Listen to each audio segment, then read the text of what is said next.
መልእክት አንድ የኔታ እሸቱ ቅድም ከተናገሩት ላይ አንድ ሐሳብ ወስጄ ልነግራችሁ ስለፈለኩ ነው። ቅዱስ ዮሐንስ አፈወርቅ የሚለው ሰዎች ሲያመሰግኑ በልብህ አትቀበል እንጂ እንዲህ አይደለውም አትበል ነው የሚለው። ሰዎች እንደዚያ ስትል እንዲያውም ይጨምራሉ ይላል። ስለዚህ እንዲህ አይደለውም አትበል።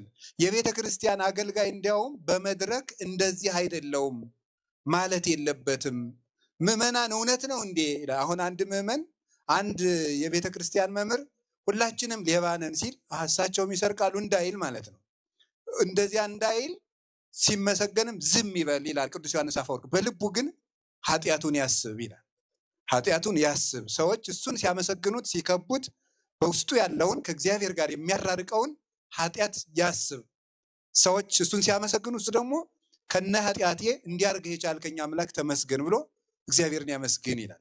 እና አሁን የኔታ እንደዚያ ስላሉ እኔንም ደግሞ ስላመሰግኑኝ ደግሞ መልሼ ላመስግናቸው ብዬም አይደለም። እሳቸውም እንዳመሰግናቸው ብለው አያመሰግኑም። ምስጋናም የሚያንሰው ስራ ያላቸው ሰው አይደሉም። ግን ልላችሁ የፈለግኩት ምንድን ነው፣ የምንማረው ነገር የኔታ እሸቱ ያስተማሩን ቅድም ልግስና ተምራችኋል። ልግስና ቅዱስ ጳውሎስ እንደነገረን እግዚአብሔር ለሁሉ የሚበቃ አምላክ ነው። ባይል እግዚአብሔር ያክል ለኩሉ፣ እግዚአብሔር ባለጸጋ ነውና ለሁሉ ይበቃል። የሌላውን ጸጋ ባትመቀኘው፣ አይንህ ቀይ ባይሆንበት፣ ጉድጓድ ባትቆፍርበት፣ ገመድ ባትቋጥርበት፣ እግዚአብሔር ለአንተ ጭምር ያዘጋጀ ጸጋ አለ። ይህም ሁሉ ኮከብ ፈጥሮ እግዚአብሔር ግን ብርሃን አልቸገረው። ይህም ሁሉ ዛፍ ፈጥሮ እግዚአብሔር አረንጓዴ ቀለም አልቸገረው፣ ኦክስጅን አልቸገረው፣ ማዕድን አልቸገረው፣ ውሃ አልቸገረው። እግዚአብሔር ለሁሉም ይበቃል። እና የኔታ እሸቱ ቅድም ያስተማሩን ልግስና ነው። እሳቸው አስተምረው የቅኔ ሊቅ ናቸው፣ የአዲስ ኪዳን መምህር ናቸው። እኛ ሳንወለድ ሁሉ ሲያስተምሩ ነበረ፣ ዛሬም እያስተማሩ ነው። እና ይሄ መገፋፋት እንዲበቃን ነው። አሁን እሳቸው ይሄን ማድረግ የፈለጉት በእርግጥ እኔ የምሻል ሰው ስለሆንኩ ሳይሆን መገፋፋት እንዲበቃን ነው። ምቀኛ እንዳንሆን የሚያስተምረን፣ በጎረቤትም ምቀኛ እንዳንሆን፣ ምዕመናንም ምቀኛ እንዳንሆን፣ እኛም ምቀኛ እንዳንሆን። እግዚአብሔር ለሌላው ሲሰጥ ከአንዱ ማንሳት አይጠበቅበትም። ፍጡር ነው ከሌላው አንስቶ ለሌላው የሚሰጠው። እግዚአብሔር ለአንዱ እየጨመረ ለሌላው ይሰጣል። የእግዚአብሔር ሀብት ሲሰጡት ይጨመራል። ምድራዊ ሀብት ግን ከኪስ ሲያወጡት መቼስ ብሩ ለጊዜው ይቀነሳል። 10 የነበረው 5 ከተቀነሰ 5 ይቀራል። የእግዚአብሔር ሀብት ግን ሲሰጡት የሚጨመር ነው። እና ልግስናን እንድንማር፣ ሰው ማመስገን እንድንወድ። እኔ እውነቴን ነው የምነግራችሁ፣ ምስጋና አንውደድ እንጂ ሰው እናመስግን። ጌታም አመስግኗል ያለው ቅዱስ ዮሐንስ አፈወርቅ ኤፌሶንን በተረጎመበት ድርሳኑ ሲናገር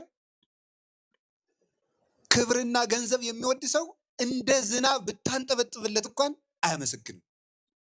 ራሱ ነው እንጂ እንዲመሰገን የሚፈልግ፣ ሰዎች እንዲመሰግኑ አይፈልግም። ማመስገን አቅቷችሁ እኮ የተፋታችሁ ባለትዳሮች ስንት አላችሁ። ጥሩ ሰው ነሽ፣ ምሰሪው ወጥ ጥሩ ነው ማለት ሲገባችሁ እንደ ዝንጀሮ ተከምራችሁ እየበላችሁ የምትጨቃጨቁ ማለት ነው። ምስጋና በጣም ትልቅ ነገር። እውነቴን ነው። ጌታ ጴጥሮስን አመሰግነው። ቅድም የኔታ እንደነገሩን ማርያምን አመሰገናት፣ ተማረች ብሎ ሁሉንም አመስግኗቸዋል። አንቺ ሴት እምነትሽ ታላቅ ነው አለ። እንዲህ ያለ ሃይማኖት በእስራኤል አላገኘሁም አለ። 100 አለቃውን ናትናኤልን አመሰገነው። ጌታ እንኳን ያመሰግናል፣ እንኳን ሰው እንድናመሰግን፣ እንዲያው መንቀፍ እንድናቆም። ዛሬ መንቀፉ አላልቃለ። እርስ በርስ መነቃቀፍ አልበቃል ብሎ ጳጳስ መንቀፍ፣ ፓትርያርክ መንቀፍ፣ ቤተ ክርስቲያንን መንቀፍ፣ እኛ የቤተ ክርስቲያን ሐሳቢ መምሰል፣ ሌላው ማያስብ መምሰል፣ ተቸግሮ ጥሮ ግሮ ተርቦ ተጠምቶ የተማረው ሰው ለቤተ ክርስቲያን እንደማይገደው መምሰል፣ ሁላችን የቤተ ክርስቲያን ጠበቆች እየመሰለን የአይሁድ ግብዝነት ተጠናውቶን መንቀፍ። እንዲያው ሌላው ቢቀር አንተ ሰው እገሌ ክፉ ነው ብለህ ምንድን ነው የምትጠቀመው ይላል ቅዱስ ዮሐንስ አፈወርቅ። እስቲ እገሌ ክፉ ነው ብለህ ምን ትጠቀማለህ? እኔ ሲሆን እንደጋገፍ። ወንድምህ ኃጢአት ሲሰራ ብታየው ንገረው። አልሰማ ካለ መቼም ስጋው አስገድዶት ዲያብሎስ አታሎት ነው እንጂ ገሃነምን ፈልጎ ኃጢአት የሚሰራ የለም ይላል ቅዱስ ዮሐንስ አፈወርቅ። ገሃነምን ይፈልጋል ሰዎችን ብንችል እንመልሳቸው፣ ባንችል ደግሞ አንንቀፋቸው፣ አናዋርድ፣ አሳልፈንም ለአውሬ አንስጥ። እንነጋገር፣ አባቶችንም ቢሆን እንንገራቸው። ሐሳብ ካላችሁ ለጳጳሳትም ተናገሩ ቀርባችሁ። ለምንድን እያወጣችሁ ግን ቤታችንን የምትዘሩ የምታሰጡ፣ የአውሬ የዝንብ መጫወቻ የምናደርጋት ቤተክርስቲያኒቱ? እዚሁ ውስጥ ብንታረም አይሻልንም? እኔ ይህንን ነው የምነግራችሁ እና የኔታ እሸቱ ልግስናቸው ነው እንጂ እኔስ ገና ማደግ የምፈልግ ልጃቸው ነኝ። እንደማድግም ደግሞ እግዚአብሔር ይርዳኝ። እናንተም በጸሎታችሁ አስቡኝ። ሁለተኛ ደግሞ ምክንያት እንዳታስቀምጡ ነው። በዚህ ዘመን ትልቅ ሰው እንዳንሆን እያደረገን ያለ ምክንያት ነው። የኔታ እሸቱ እንዳናመካኝ የሚያስተምር ህይወት አላቸው። ለምሳሌ አይነ ስውር ናቸው። እውነት ሐሰት ንገሩኝ እንጂ አይነ ስውር ሆነው ግን ብሉይ ሐዲስ ሊቃውንት እያጣቀሱ ሲጠቅሱ የእናንተ አይን እንደ አምፖል እየተንጓለለ እንዲያው ምን ይሰራል? ይሄ እኮ እንዲያው ዘለፋ ካህናት የሚባል አንቀጽ አለ በመጽሐፍ ውስጥ። ዘለፋ ካህናት ይሄ እግዚአብሔር እንዳናመካኝ። አንተ ሰው ሐዋርያትን ከተራ የሥራ ቦታ የጠራቸው ክርስቶስ እኔ የትልቅ ሰው ዘር ስላልሆንኩ ነው ሊቅ ያልሆንኩት እንዳትል ነው ይላል ቅዱስ ዮሐንስ አፈወርቅ። ዮሐንስ ወንጌልን ሲተረጉም እኔ እኮ ከትልቅ ሰው ስላልተወለድኩ ነው፣ ትልቅ መምህር ስላላስተማረኝ ነው፣ እየተማርኩ ስላላደግኩ ነው። ለምን ትላለህ? የገበሬ ልጆች አይደሉም ወይ ሊቅ የሆኑ? ቅድም ሁኔታ ነግረውናል። ምክንያት እንድናጠፋ ምክንያትን እንድናርቅ ነው። ለምንድን ነው ንስሐ የማትገባ? ልጅ ነኝ። ለምንድን ነው ንስሐ የማትመጣ? ነጋዴ ነኝ። ለምንድን ነው ቤተክርስቲያን የማትመጣ? ፖለቲከኛ ነኝ። ፖለቲከኛ ነፍስ የለውም፣ እግዚአብሔር የለውም፣ ፈጣሪ የለውም፣ ነጋዴ ነፍስ የለውም። ማመካኘት እንድናቆም። ልጅነታችን ገሃነም ላይ ማስረጃ ሆኖ አይቀርብም። ነጋዴነታችን አይቀርብም። ጾታችን አይቀርብም። በጦርነት ጊዜ ስለሆንኩ ነው ብንል አይቀርብም። ባለን ዘመን ሰላም ጊዜ ካልመጣ ባለችው ዘመን መጸለይ፣ መበርታት፣ ከእግዚአብሔር ጋር መሆን ነው። ሰላም ሲሆን እንደ ሰላሙን መረታለን። ጦርነት ሲመጣ ደግሞ በጦርነቱ መካከልም የእግዚአብሔር በመሆን ጦርነቱ እንዲያልፍ ከእግዚአብሔር ጋር ከመሆን በላይ ምርጫ የለም። ስለዚህ ምክንያትን እንድናጠፋ አስተምረውናል። ትዳር አላቸው፣ ልጅ ያሳድጋሉ፣ የትርጓሜ መምህር ናቸው። እኔ እንዲያውም አንድ ቀን እጄ ሲተረጉሙ ሙሉ መስማት ፈልጋለሁ። እንዴት አድርገው እኛ ራሱ ትርጓሜውን ወዲያ ወዲህ እያለን እንዴት አድርገው እንደሚተረጉሙት የሚያስደንቅ ነው። ይህን ነው የምነግራችሁ። ሶስተኛ የቤተ ክርስቲያናችንን ባለጸግነት እንድታውቁ ነው። ዲግሪም ማስተር ዲግሪም ፒኤችዲም የላቸውም የኔታ እሸቱ። ኧረ ግን አልሰማሁም ሳልጠይቅ አወራሁ። አያችሁ ግምቴ የራሴን አለማወቅ እኮ ነው። እኔ ስለሌለኝ እንደኔ መስለውኛል። አያችሁ በቄስ ትምህርት ስለማውቃቸው ማለት ነው። እና ግን ከፈላስፋ በላይ ከሳይንቲስት በላይ ያስባሉ፣ ሀሳብ ይሰጣሉ፣ ለብዙ ተቋማት ሀሳብ ያፈልቃሉ። ቤተ ክርስቲያናችሁ ባለጸጋና አይናማ እመቤት እንደሆነች የምንማረባቸው አባት ናቸው። የኔታን ቃለ ሕይወትን ያሰማልን፣ ረጅም ዕድሜ ይስጥልን፣ አባት አያሳጣን። አዎ ካጨበጨባችሁ በደንብ አጨብጭቡት ወይ ታውት። በደንብ ያልተማረ ነካክቶ የተወ መምህር የሊቃውንት ጉንፋን ነው ይባላል። እና ጉንፋኔ ሊያወጉ ሲሉ የሚያስብል አይደለ? እና ወይ እሱ አይናገር ወይ አያናገር እንደሚባለው እንዳትሆን የጭብጨባችሁም ጉንፋን እንዳይሆን ለእግዚአብሔር ከሆነ በደንብ አድርጋችኋቸው ለእግዚአብሔር ነው።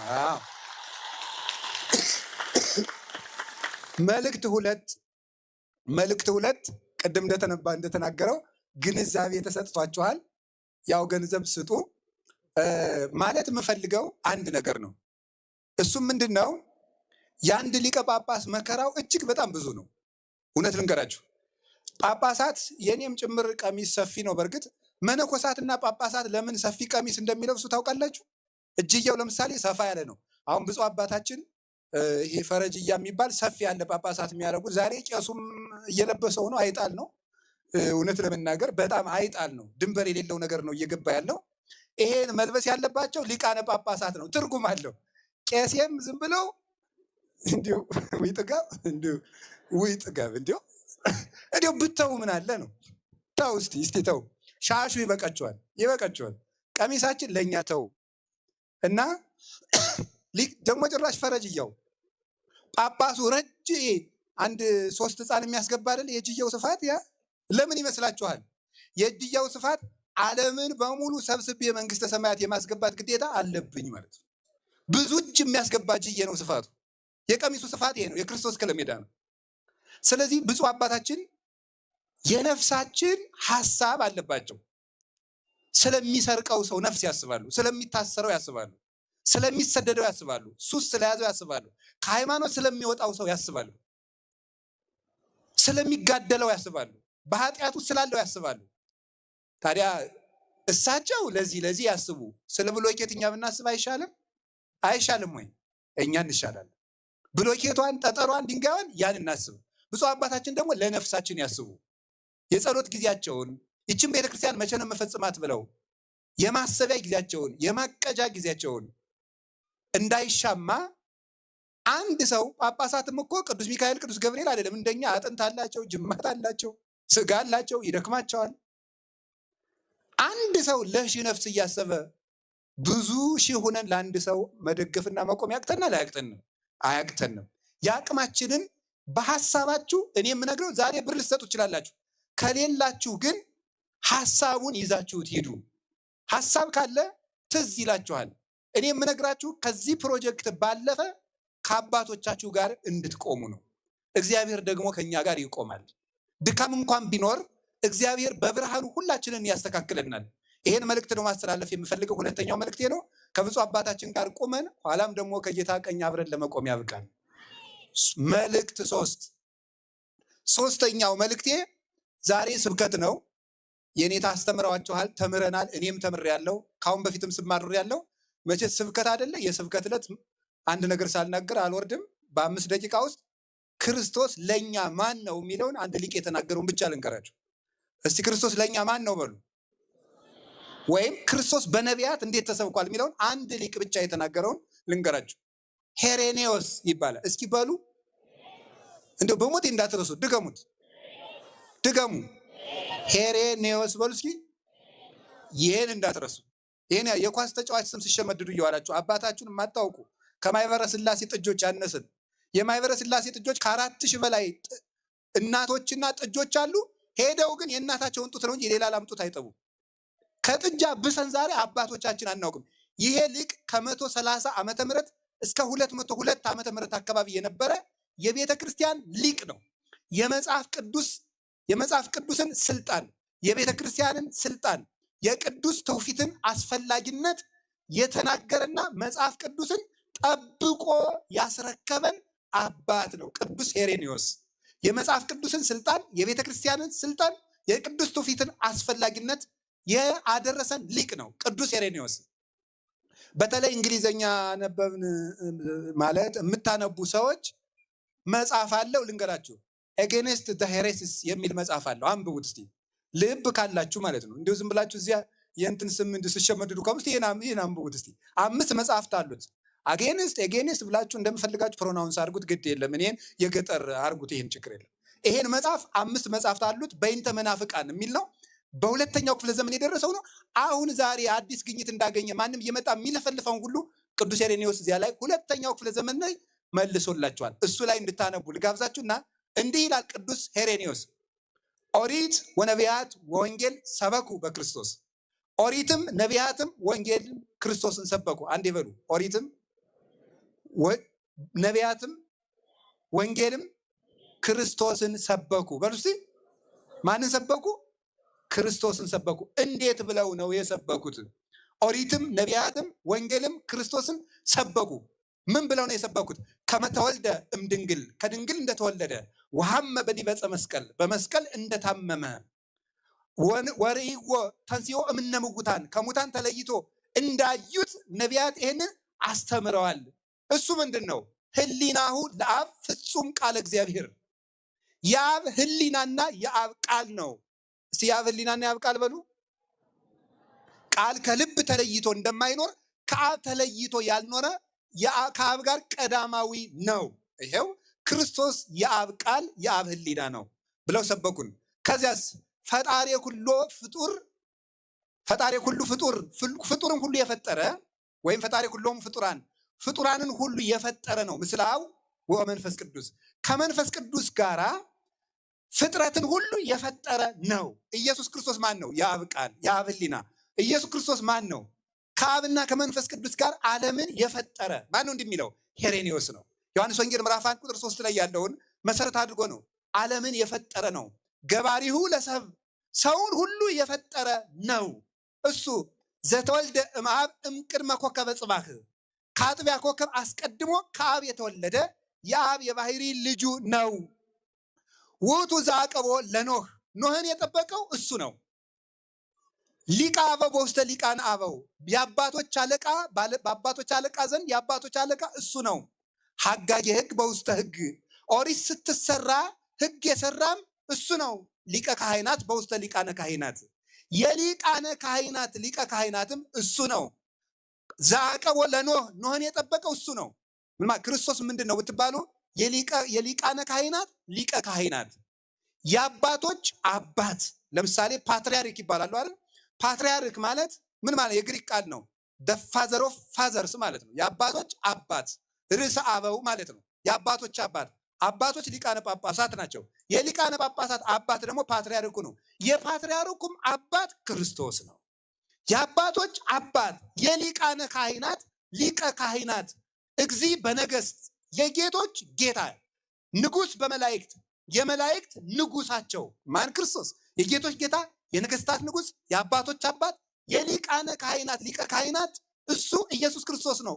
ኖህን የጠበቀው ነው። ኖህ ማለት እረፍት ማለት ነው። ክርስቶስ ምናችሁ ነው ብትባሉ እረፍታችን ምናችን ነው። ዘመሮ ለአብርሃም አብርሃምን የመራው እሱ ነው። ክርስቶስ ምናችን ነው? መሪያችን ነው። ዘተአስረ ምስለ ይስሐቅ ከይስሐቅ ጋር የታሰረ እሱ ነው። ቤዛችን ነው ማለት ነው። ከይስሐቅ ጋር የታሰረ ቤዛችን ነው። ዘተሰይጠ ምስለ ዮሴፍ ከዮሴፍ ጋር የተሸጠ እሱ ነው። መጋቢያችን ነው ማለት ነው። ዘሃለየ በዳዊት ከዳዊት ጋር የዘመረ እሱ ነው። ምን ማለት ነው? የነቢያት ጌታ የነቢያት የትንቢት ፈጻሚ ነው። እሱ ምን አደረገ? ውእቱ ባሕቲቱ ዘመሐረ ያስተማረ እሱ ብቻ ነው። ወተሰገወም ቅድስት ድንግል ከቅድስት ድንግል ከመቤታችን ሰው ሆነ። ወተወልደ በቤተልሔም በቤተልሔም ተወለደ። ወተጠብለለ በአጽርቅት በጨርቅ ተጠቀለለ። ወተወዲየ ውስተ መቃብር በመቃብሩ ተጣለ። ርይወን ወሎት እረኞች አዩት። አይኮትወ መላእክት መላእክት አመሰገኑት። ወሰገዱ ሎቱ ሰብአ ሰገል ሰገዱለት። አጋሃዶ ዮሐንስ ዮሐንስም አምላክነቱን ገለጠው። ያለምን ኃጢአት የሚያስወግድ የእግዚአብሔር በግ እነሆ ብሎ ወአጥምቆ በውስተ ዮርዳኖስ በዮርዳኖስ ተጠመቀ። ወተመከረ በውስተ ገዳም በገዳም ተፈተነ። ወታውቀ ከመ እግዚአብሔር ውእቱ እሱ እግዚአብሔር እንደሆነ ታወቀ። ዲያብሎስን 40 ቀን ተርቦ በማሸነፉ እግዚአብሔር መሆኑ ታወቀ። ወአስተጋብአ ሐዋርያተ ሀቤሁ ሐዋርያትን ወደ እነሱ ሰበሰባቸው። ወሰበከ መንግስተ ሰማያት መንግስተ ሰማያትንም አስተማረ። አርወፀ ሐንካሳነ አንካሶችን እግር ሰጥቶ ሰደዳቸው። ወከሰተ አዕይንተ ዕውራን የዕውራንን ዓይን አበራ። ፈወሰ ድውያነ ድውያንን ፈወሰ። አንሳ ኩሎ ሙታነ ሙታንን አነሳ። አስተርአየ በውስተ ምኵራብ በምኵራብ ተገኝቶ አስተማረ። ወየአምንዎ አይሁድ አይሁድ ግን አልተቀበሉትም። አግበኦ ይሁዳ አሳልፎ ሰጠው። ወተሰቅለ በስጋ ተሰቀለ። ወተቀነወ በዲበ ዕፀ መስቀል በመስቀል ተሰቀለ። ወተገንዘ ተገነዘ። ወሞተ ወተቀብረ ተቀበረ። ወዐርገ ውስተ ሰማያት በሰማያት ወደ ሰማያት አረገ። እምኀበ አብ ተሰባ ከአብ ጋር ተመሰገነ። ንጉሶም ለመላእክት እግዚአ ኪሩቤል አሐዜ ኪሩቤልን የሚወስናቸው።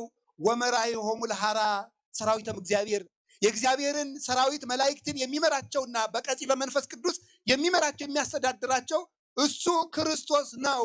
ኖላዊሆሙ ለለማሰኑ የጠፉት ሰዎች እረኛቸው። መንሥኤሆሙ ለለኖሙ የሞቱት ያንቀላፉት ትንሣያቸው። ብርሃኖሙ ለለውስተ ጽልመት በድንቁርና በክደት ለተያዙት ብርሃናቸው። መድኃኒቶሙ ለለማሰኑ ለጠፉት አዳኛቸው። መያጢሆሙ ለጽዋን ለተማረኩት ዲያብሎስ ክደት ኃጢአት ለወሰዳቸው እሱ ምናቸው ነው የሚመልሳቸው። ምስካየሆሙ ለምንዱባን የተጨነቁት የተቸገሩት ሁሉ መጠጊያ መራዊ ሀለ ቤተ ክርስቲያን ቤተ ክርስቲያናችን የሚዋሃዳት ንጉሥ ዘላለም ውእቱ ክርስቶስ የዘላለም ንጉሥ እሱ ክርስቶስ ነው። ስብሐት ለእግዚአብሔር። ይቆይ።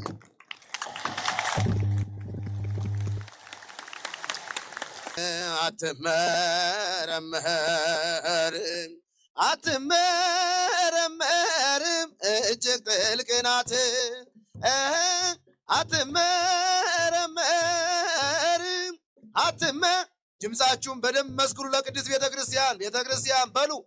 ቤተ ክርስቲያን ባሕረ ጥበባት ቤተ ክርስቲያን ባሕረ ጥበባት ባሕረ ጥበባት ቤተ ክርስቲያን ባሕረ ጥበባት አትመረመርም አትመረመርም እጅግ ጥልቅ ናት። እንመስክር ጭብጨባችሁ ይሰማ ለመድኃኔ ዓለም እግዚአብሔር ይመስገን። እጅግ ጥልቅ ናት የመስቀሉ ቃል ለእኛ የእግዚአብሔር ኃይል ነው። የመስቀሉ ቃል ለእኛ የእግዚአብሔር ኃይል ነው። የመስቀሉ ቃል ለእኛ የእግዚአብሔር ኃይል ነው። እንመስክር የእግዚአብሔር ኃይል ነው። ለማያምኑት ሞኝነት ነው፣ ለእኛ ግን ሕይወት ነው። ለማያምኑት እኛ ግን ሕይወት ነው። እንመሰክራለን ድንግል አማላጅ ናት በሉ።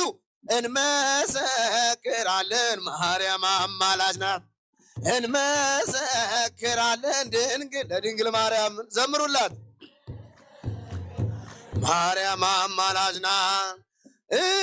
እንመናት አንካዳት ድንግል አማላጅ ናት።